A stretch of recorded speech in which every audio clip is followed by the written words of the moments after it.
मैं दिल से दुआ करता हूं कि आज के बाद किसी सिंगर को बॉलीवुड का मोहताज ना होना पड़े, किसी एक्टर का मोहताज ना होना पड़े, किसी प्रोड्यूसर या डायरेक्टर का मोहताज ना होना पड़े।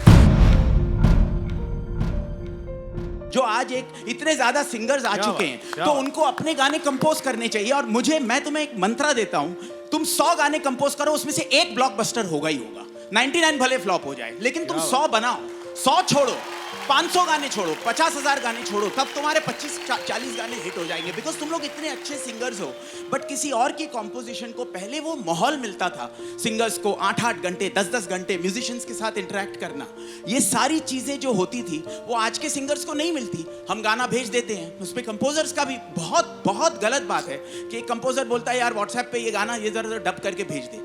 ऐसे नहीं होता है, इट इज सो रॉन्ग। 8-8 घंटे हमने अलका जी के साथ डबिंग की है तेरे नाम की, तब वो गाना बनता है। तो आज के सिंगर्स को या तो वो कंपोजर को वो पेशेंस देना चाहिए, और अगर नहीं दे सकता तो सिंगर्स को सिर्फ कंपोज अपने गाने करने चाहिए ताकि वो ब्लॉकबस्टर हो जाए। सॉरी मैं बहुत ऑफ ट्रैक हो गया। अरे क्या बात है sir, sorry. You are absolutely right Himesh, you are absolutely क्योंकि व्हाट्सएप पे अगर मैं बड़े से बड़े तुर्रम खान सिंगर का नाम भी नहीं लेना चाहता हूं, लेकिन दे देता ना और गाना मंगवाता और वो गाना आता तो वो गाना रिजेक्ट हो जाता। पॉसिबल नहीं है व्हाट्सएप पे। सही तो वो चीज, और कभी जब एक दो बार तुक्के लग भी जाते हैं एक्सेप्शंस में, तो मुझे और मेरे दिल में ये ख्वाहिश है कि अब इस नए नॉर्मल में, सॉरी मैं बहुत ऑफ ट्रैक जा रहा हूं बेटा, धमाल तो जरूर करेंगे, लेकिन उससे पहले आज दिल के जज्बात बहुत निकल के आ रहे हैं। Himesh, you are not off track. Mind you, this is a reality stage of singers, of music. Absolutely. And you're dot on. And मेरे दिल में ना एक बात अलका जी बहुत बहुत दिनों से है म्यूजिक को लेकर। मैं क्योंकि पहले एक वो माहौल सिंगर्स को मिलता था, मैंने वो माहौल में भी काम किया है, इस माहौल में भी काम कर रहा हूँ। मैं सिंगर्स के पॉइंट ऑफ व्यू से एक बात जरूर कहना चाहता हूँ, क्योंकि इतने ग्रेट टैलेंटेड सिंगर्स हैं, उन सारे बच्चों के लिए या तो बेटा आप अपने गाने कंपोज करो, और या फिर वो लेवल का पिकअप सेंस कर लो जो एक कंपोजिशन जब तुम्हें मिलता है, जो बहुत डिफिकल्ट है बिकॉज ये व्हाट्सएप का जमाना है, and you will have to go with times. But अब वो पहली बार मौका आ रहा है इन सिंगर्स को कि वो अपने गाने को सीधा पब्लिक तक पहुंचा सकते हैं, क्योंकि डिजिटल मीडियम में आज सबके फोन्स पे वो गाना पहुंचेगा, जरूर पहुंचेगा। एक बार नहीं पहुंचेगा तो दूसरा नहीं तो तीसरा, लेकिन 1000-2000 गानों में वो पहुंचेगा।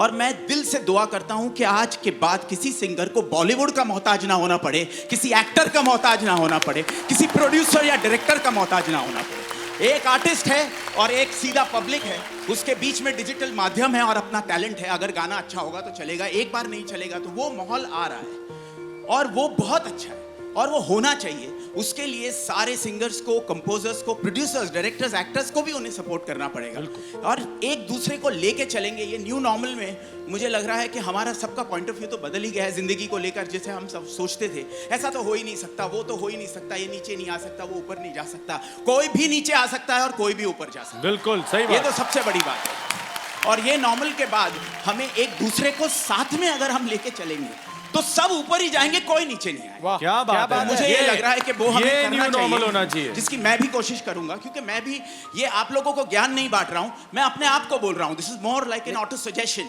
कि बेटा तुझे ये करना है, क्योंकि बार बार इंसान ये बात भूल जाता है और मैं अपने आप को याद दिला रहा हूं, आप लोगों को नहीं कह रहा हूं। I am sorry. नहीं ये सच्चाई है एचआर, ये सच्चाई है एकदम।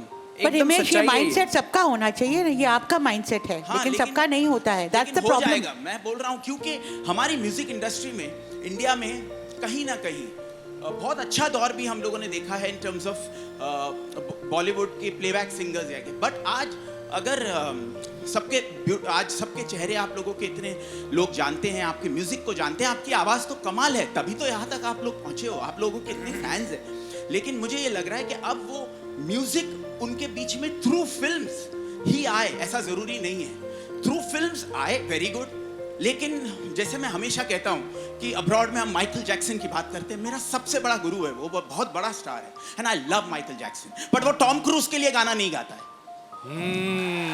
वो नहीं गाता है, और तभी वो माइकल जैक्सन है, वो अपने लिए गाना गाता है। तो वो दौर आने ही वाला है। क्या बात है,